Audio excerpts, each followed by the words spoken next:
English in Minutes. Short English lessons for real life. Hello, this is English in Minutes. I'm Olivia. And I'm Rob. Rob, can I ask you something?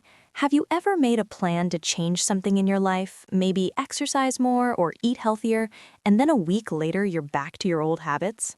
Oh, absolutely.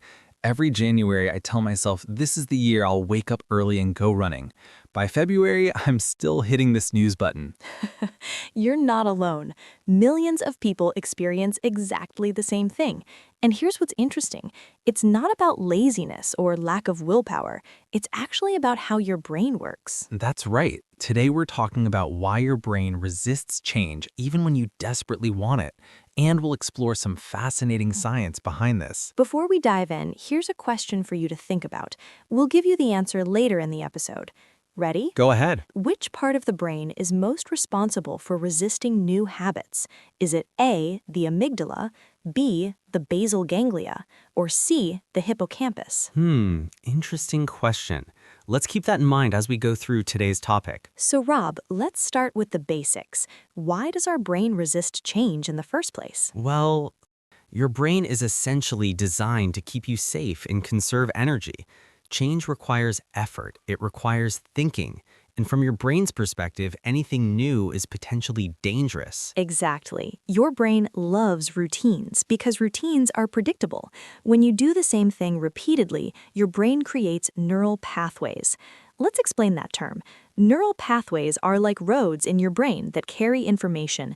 The more you use a pathway, the stronger and faster it becomes. Good explanation.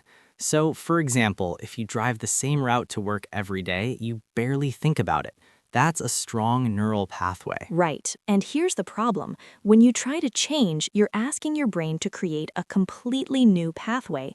The old pathway is still there, still strong, still easier to use. This brings us to an important word, resistance. Let's explain that word. Resistance means opposition or the act of fighting against something. When your brain shows resistance to change, it's pushing back against your new plans. Can you give us an example sentence? Sure. Many people feel resistance when they try to learn a new skill because it feels uncomfortable at first. Perfect. Now, there's actually a part of your brain specifically involved in this resistance. It's called the basal ganglia. This region stores your habits and automatic behaviors. So when you reach for your phone first thing in the morning, or when you automatically buy coffee on your way to work, that's the basal ganglia at work. Exactly. And researchers have found something fascinating. When you try to break a habit, the basal ganglia actually fights to keep that habit alive.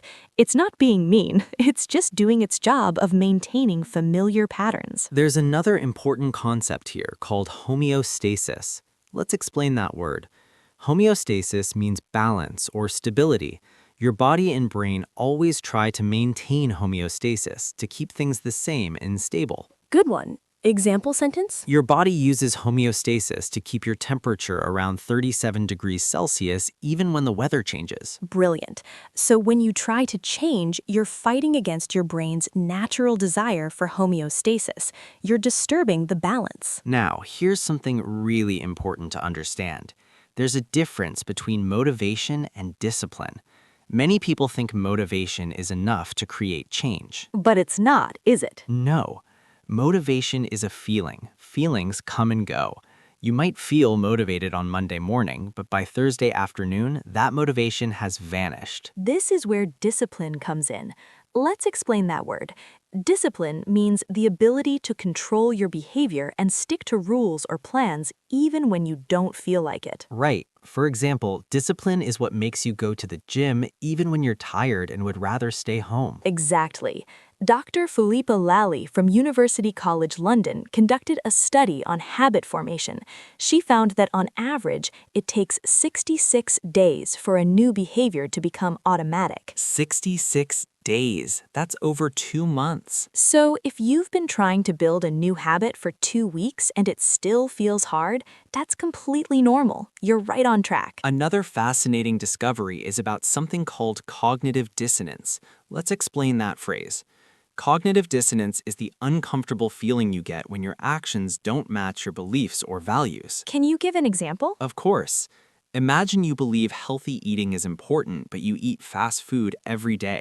That creates cognitive dissonance and uncomfortable mental conflict. And here's what's interesting. When people experience cognitive dissonance, they often change their beliefs instead of changing their behavior. What do you mean? Well, instead of stopping the fast food habit, they might convince themselves that fast food isn't really that unhealthy or that they're too busy to cook. The brain finds it easier to adjust beliefs than change behavior. That's such an important insight.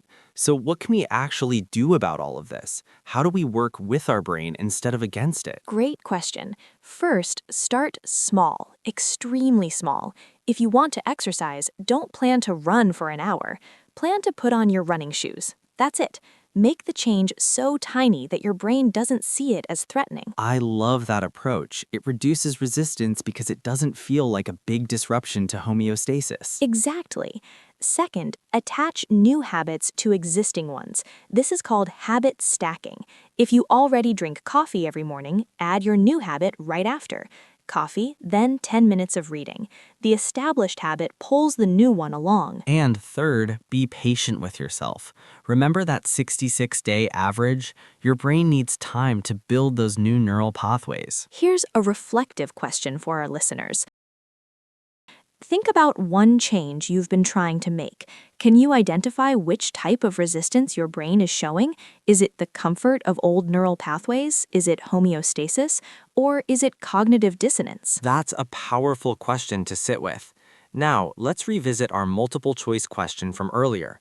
Which part of the brain is most responsible for resisting new habits? Was it A, the amygdala, B, the basal ganglia, or C, the hippocampus? The answer is B, the basal ganglia. This is the region that stores automatic behaviors and works hard to maintain your existing habits. Before we finish, let's recap the vocabulary we learned today. First, we had neural pathways.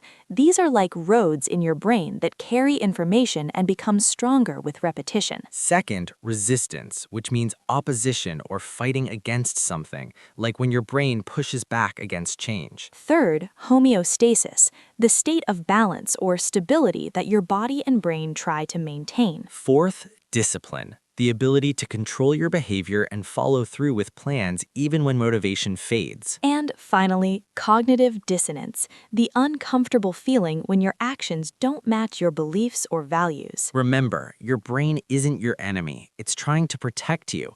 But now you understand how it works, you can work with it to create the changes you want. Thanks for listening to English in Minutes. Keep practicing, keep learning, and be kind to yourself on your journey of change.